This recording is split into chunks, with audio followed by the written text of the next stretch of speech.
سبحان الله والحمد لله ولا إله إلا الله.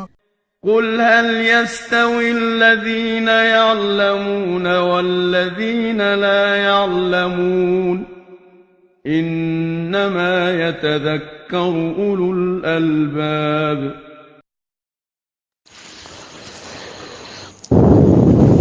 بسم الله الرحمن الرحيم. الحمد لله والصلاة والسلام على رسول الله. أما بعد، اول درس شروع کولنا مخکې په صرف بهایی کې طالبانو ته د سبق د زده کولو طریقه چې دا فنون صرف او نحو څنګه ضبط کړی شي، یاد کړی شي. نو یو خو هدایت دا دی چې بیگا د خوانه سبانه سبق بخپل قتل اگر که په خلی به نشي ویلې خاص خپل نظر به تیرول، حاشیه باندې وګوره خپل کتاب. زمونږ د مشایخونو دا پاتې ده چې 50% کتاب باندې باید طالب په خپل بیگانه مطالعه وکړي او ځان پوهه کړي. او دویم په دې 100% کې 50% هغه 30% به یو طالب سباله سبق توجه سره او دیهان سره اسنه چې کتابم کولاوي او اورم لیکن زړه دې بل ځای کې القى السمع وهو شهید. قران کې هم دې ته اشاره ده چې وګ به دې میخي او دماغ به حاضر وي. او 0% به الله رب امین ته د استاد د سینین نورانیت نقل کړي. او خصوصا د صرف او نحو دیره به دومره تکرار او زوت ورکول شي په خپل خله باندې لکه څنګه چې یو طالب د قران د آیاتونو حفظ کوي. بلکې قران خو معجز دی، هغه دومره خواري نه غواړي. الله رب امین ډیر مدد کوي، زر سړی ته یادي. خو لیکن دا فنون چې دا به د سي بار بار اړه نو زمونږ د طالبانو نه دا درخواست دی چې په دې خبره باندې عمل وکړي. د نننی درس خلاصه غدا ده پاوله کې بسم الله او د غي لفظي ترجمه او دویم د مصنف خیرخواهی د طالبانو د پاره او دریم په کتاب کې شروع چې کوم د علم صرف مسلې دي چې په هغه کې به موږ دا ویو چې د عرش نواله فرش پورې چې څومره معرب دي ک الله رب امین عربي ذکر کړي ک ملائکه وي او په خپل ما بیان کې او ک خکته دنیا کې چې څومره خلک وینو د چې هر خبره کوي د دریو قسمونو نه بهر نه ده چې هغه ته اقسام هم ویل شي. اسم فعل حرف نو د اسم فعل حرف لن شانتي تعارف پیجندنه چې په هغه باندې پورا به په علم نحو کې سره پوهیږي. خدلته موږ د شي آسان شان تعریفونه زده کو چې طالبان ته فایده واخلي. او دا یو مثال دا بوش او دا غینه رستو بل بحث په تقسیم د اسم او فعل کې. اسم او فعل کې 4-5 قسمه تقسیمونه را روان دي. خدا اول تقسیم په اعتبار د تعداد د حروف سره دی، د شمار د حروف سره. نو دغه به ذکر کو ان شاء الله په نننی درس کې.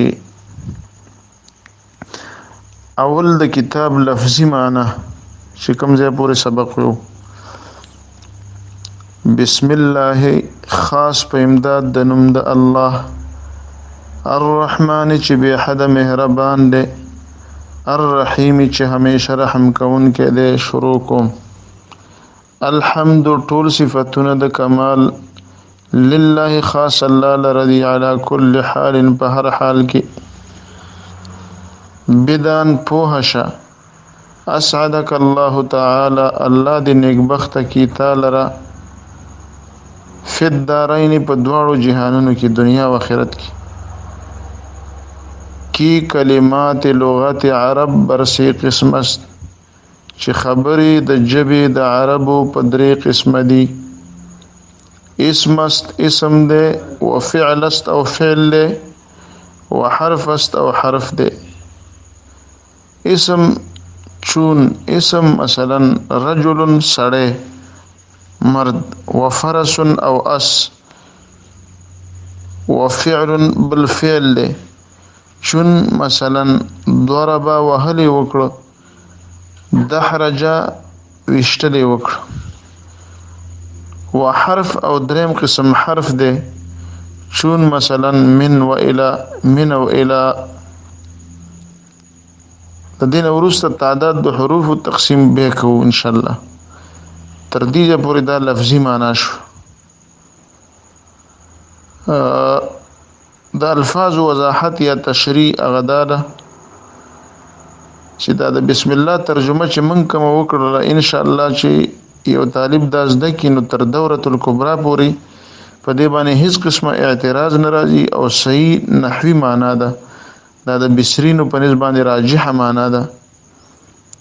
امام سیبوی هم دې له ترجیح ورکړی ده. بسم الله الرحمن الرحیم خاص په امداد د نوم د الله چې به حد مهربان همیشه رحم کوونکی دی شروع کوم. یو کوفین معنا کوي هغه دسی وي شروع زما ثابت ده په امداد د نوم د الله چې به حد مهربان همیشه رحم کوونکی دی. اوس دې دواړو کې ترکیبي فرق شته چې هغه د علم نحوی کار دی، هغه ته حواله کوو، خو تاسو صرف لفظي معنا ښه یاد کړئ. مصنف شروع په بسم الله ذکر وکړه چې د قرآن سره مشابهت راشي. التم بسم الله باندې شروع کړه شوی ده، او بل د رسول الله صلی الله علیه وسلم د خطونو تابعداري وکړه چې هغه به کفارو ته کوم خطونه لیکل نو بسم الله الرحمن الرحیم به لیکه. او زمونږ په دین کې په ډیرو کارونو کې په بسم الله باندې امر دی. اگر که دغه دوه حدیثونه چې کوم د بسم الله باره کې راغلي هغه یو موضوع دی یو ضعیف دی، ضعیف جدا. بسم الله من لم يبدأ ببسم الله فهو اقطع او اجزم. چا چې په شروع په بسم الله ونکړه هغه کار به لنډې بوچي. دغه حدیث کمزور دی او دارنګ د الحمد مبارک هم. لیکن اصول د دین کې زمونږ په ډیرو سيزونو کې بسم الله شته دی. نو دا لفظي معنا شو. الحمدلله على كل حال صفاتونه د کمال خاص الله لري. دا د خاص معنا چې کو دا د لام معنا ده لله. صفاتونه د کمال خاص الله لري. اوس د حمد څه تحقیق دی دا به د غټو کتابونو کار دی. دلته وزدانه ویو ځکه چې درس بوج نشي. على كل حال په هر حال باندې. او حدیث کې راغلي دا داسې جمله و چې نبی صلی الله علیه وسلم با د خوشاله موقع کې ویل الحمدلله رب العالمین. او کله چې په تکلیف نو الحمدلله على كل حال واعوذ بالله من حال اهل النار. الله لپاره شکر دې په هر حال باندې او پناهی سم په د حال د ور نه په الله پورې. بدن دا د فارسی لفظ دی پوها شائع لم معنی د منا. اسعدک الله تعالی فی الدارین دا د مصنف دعا د طالب العلم ته کوي الله دې تعالی نیک بخت کی. اسعدک الله نیک بخت دې کی تعالی الله تعالی تعالی چې اوچت دی په حال کوند دی الله کې چې دا اوچت اند عرش د پاسه او ذاتی موچت دی او صفاتی موچت. فی الدارین مراد دنیا و آخرت دی. کلمات لغت عرب برسی قسم است. خبرې د جبې د عربو په درې قسم دي. مخکې موږ عرض وکړو چې د عرش نواله فرشه پورې چې څوک عربي وي د درې قسمونه بهر یو شي نشي ویلي.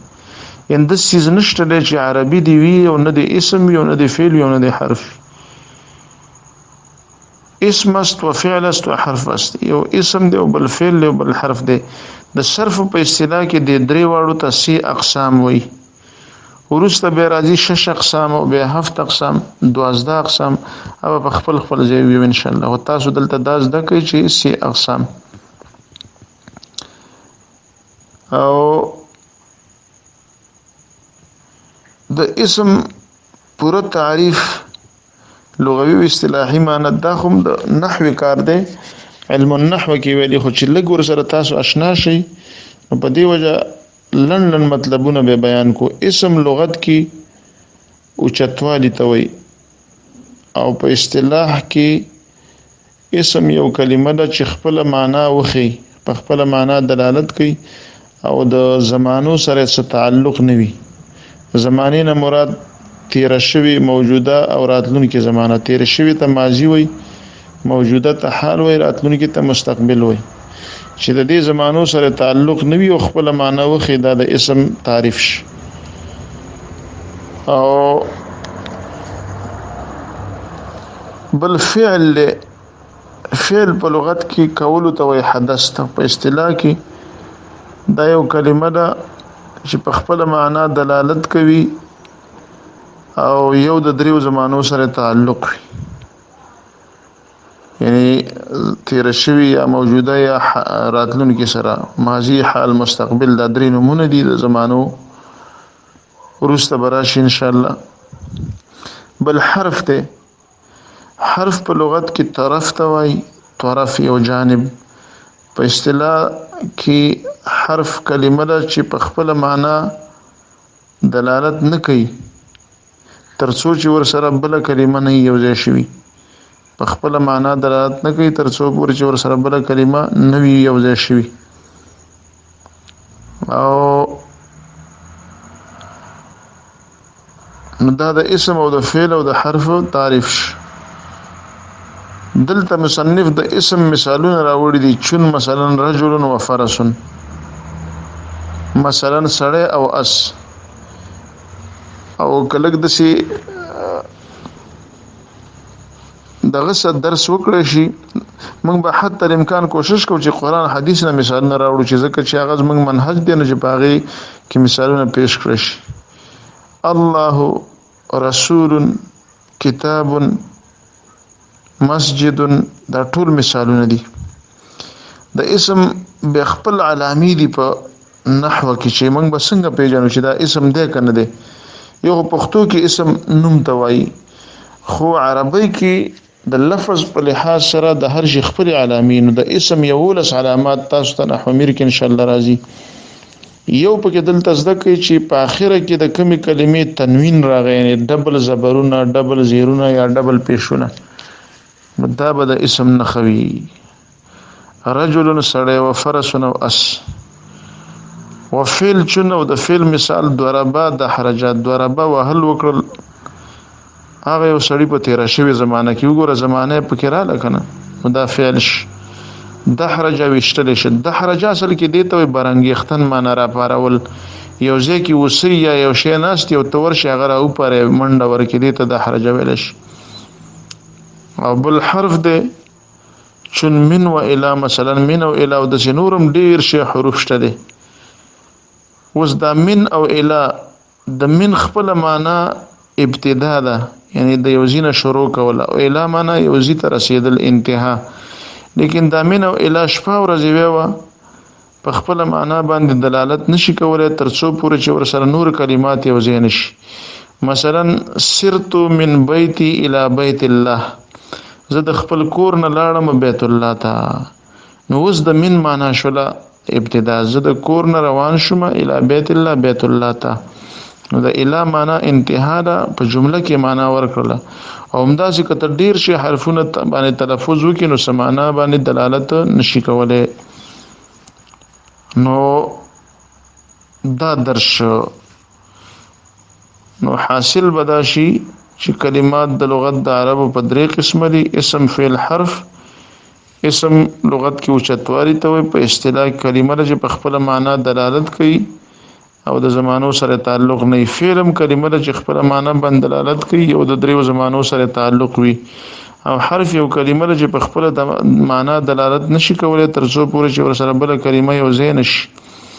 او د دې 3 واړو مثالونه کم از کم د کتاب مثالونه زده کول پکار دي. رجل و فرس، سړی او اس. او فعل کې ضربه، د حرجه وهلې وکړو، وشتلې وکړو په تیر شوی زمانه کې. او حرف مثال چون، من و الی. دا خو ذهن نشین کوي او تکرار ور کوي وبالله عز وجل التوفيق. استغفر الله.